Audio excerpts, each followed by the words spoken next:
Hello. Hello friends, तो हमने बीकानेर का फर्स्ट बाग पढ़ लिया था और आज हम पढ़ेंगे बीकानेर का सेकंड बाग। और सेकंड बाग के अंदर हमने जितने भी बीकानेर के फैक्ट्स थे उनको इंक्लूड किया है। तो सबसे पहला जो हमारा पॉइंट है वो है जोहर बीड़। और जोहर बीड़ के अंदर फ्रेंड्स जो ऊँट है उसका राष्ट्रीय अनुसंधान केंद्र खोला गया है और यहीं पर है जो का दूध है उसकी एकमात्र भारत मतलब राजस्थान की ही नहीं भारत की एकमात्र कैमल मिल्क डेयरी जिसमें ऊँटनी का जो दूध है उसकी डेयरी है। और जो ये ऊँटनी का दूध होता है फ्रेंड्स ये बहुत ज़्यादा पौष्टिक होता है और ये बहुत सारी मतलब जो मेडिसिन होती हैं उनके लिए उपयोग में लिया जाता है। उसके बाद में है बीकानेरी भुजिया। जो बीकानेरी भुजिया है वो फ्रेंड्स जो डूंगर सिंह थे उनके काल में ही बीकानेरी भुजिया का प्रचलन बढ़ा था। उसके बाद में है जो इल्ला जिलाबाई हैं, ये फ्रेंड्स जो मांड गायन यानी कि मांड गायकी है उससे संबंधित हैं इल्ला जिलाबाई और ये भी हैं बीकानेर से संबंधित। और इन्होंने जो केसरिया बालम आवो नी पधारो हमारे देश जो हमारा राजस्थान का राज्य गीत है उसको प्रसिद्धि दिलाई है इल्ला जिलाबाई ने। उसके बाद में है विमला कौशिक। जो विमला कौशिक हैं फ्रेंड्स ये हैं जल संरक्षण से संबंधित हैं ये विमला कौशिक। और ये जो बीकानेर ज़िला है उसके अंदर जल से जो जितना भी संबंधित कार्य होता है वो कार्य करती हैं विमला कौशिक जी। और जो ये विमला कौशिक जी हैं इनका पानी वाले बाई जी के नाम से भी ये फेमस है बीकानेर के अंदर। उसके बाद में है फ्रेंड्स देवी कुंड की जो छतरियाँ हैं यहाँ पर फ्रेंड्स जो बीकानेर का राठौड़ वंश है जो बीकानेर का राठौड़ वंश है उसका सही शमशान है, इसी को देवी कुंड की छतरियाँ कहते हैं। उसके बाद में है मुकाम तालवा। फ्रेंड्स मुकाम तालवा और समरतल धोरा ये दो अलग स्थान हैं बट यहाँ पर मुकाम तालवा क्या है और समरतल धोरा क्या है। तो जो मुकाम तालवा है यहाँ पर तो जो जाम्बोजी हैं विष्णुई संप्रदाय के देवता जो जाम्बोजी हैं जिन्होंने विष्णुई संप्रदाय को चलाया था वो जाम्बोजी हैं उनकी समाधि स्थल है मुकाम तालवा के अंदर। और जो विष्णुई संप्रदाय है उसकी जो प्रमुख पीठ है वो भी मुकाम तालवा के अंदर है। पर जो समरतल धोरा है और समरतल धोरे को ही कहा जाता है धोक का दौरा यहाँ पर जाम्बोजी ने की थी तपस्या और यहाँ पर तपस्या करने के बाद में जाम्बोजी को यहीं पर ज्ञान की प्राप्ति हुई थी। समरतल धोरा है यहीं पर ज्ञान की प्राप्ति हुई।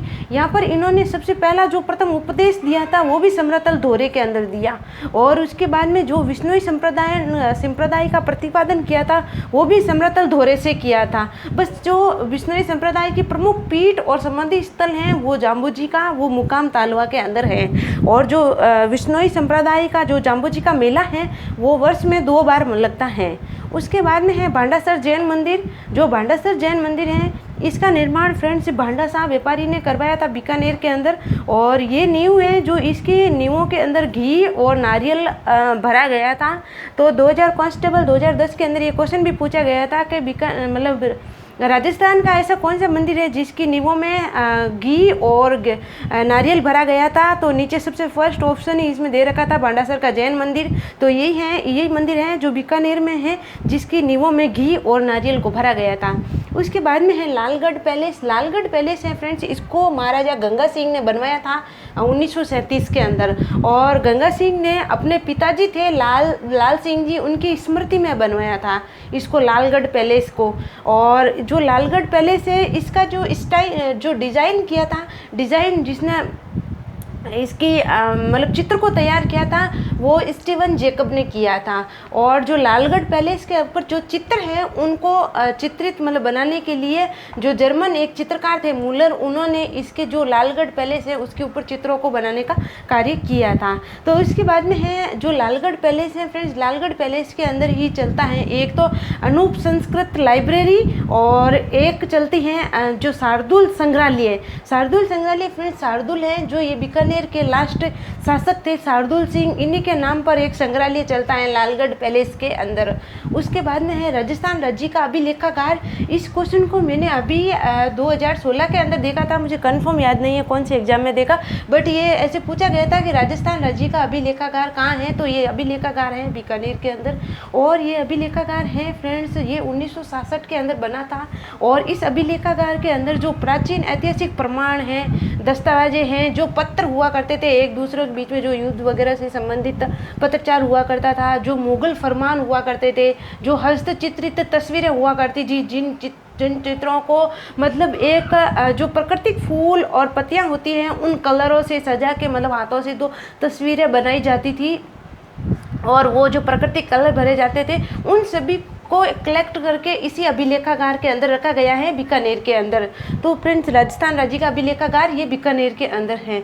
उसके बाद में हमारी जो कोलाइस झील है, कोलाइस झील है फ्रेंड्स, कोलाइस झील के ऊपर लगता है कपिल मुनि का मेला, और जो कपिल मुनि का मेला है ये नवंबर या फिर कार्तिक पूर्णिमा के दिन लगता है। और ये जो कोलाइस झील है फ्रेंड्स, ये जो नेशनल हाईवे 15 है उसके ऊपर बनी हुई है कोलाइस झील। और इस जो कोलाइस झील है इसका उपनाम है शुष्क मरुस्थल का सुंदर उद्यान, इसको उपमा दी गई है।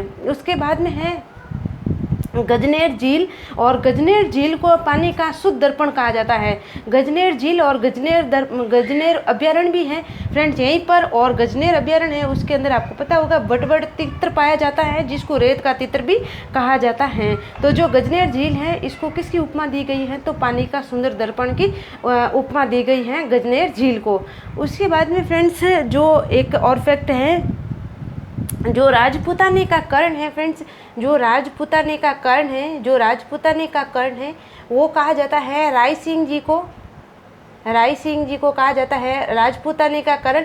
ये वही राजपूत, ये वही राय सिंह हैं जिन्होंने बनाया था जूनागढ़ दुर्ग को, जूनागढ़ दुर्ग को बनाया था। जूनागढ़ दुर्ग है, जूनागढ़ दुर्ग इसलिए कहा जाता है क्योंकि पहले राव बीका ने छोटी सी एक राव बीका की टेकरी बनाई थी, उसी मतलब जो दुर्ग है उसके ऊपर वापस से इन्होंने राय सिंह जी ने जूनागढ़ दुर्ग को बनाया था, इसीलिए इसको जूना दुर्ग कहा जाता है, क्योंकि जो पुराना दुर्ग था उसी पे नए दुर्ग का निर्माण किया गया था। और जूनागढ़ दुर्ग है, जूनागढ़ जो दुर्ग है इसी दुर्ग को कहा जाता है चिंतामणि का दुर्ग, इसी को कहा जाता है जमीन का जेवर, जमीन का जेवर इसको इसलिए कहा जाता है क्योंकि ये लाल पत्थरों से बहुत ही सुंदर मतलब वो दुर्ग बना हुआ है, और ऐसे लगता है जैसे कि ज़मीन के अंदर से जेवर उठ रहे हो। तो इस तरह फ्रेंड्स जो भी हमने बीकानेर के संबंधित फैक्ट्स थे उनको आज हमने विस्तृत से अभी अध्ययन कर लिया है। उसके बाद में आने वाला जो सेकंड पार्ट होगा वो हमारे नेक्स्ट जो जिला होगा उसका होगा। तो कैसा लगा आपको वीडियो? आई होप आपको वीडियो पसंद आएगा। Thank you all.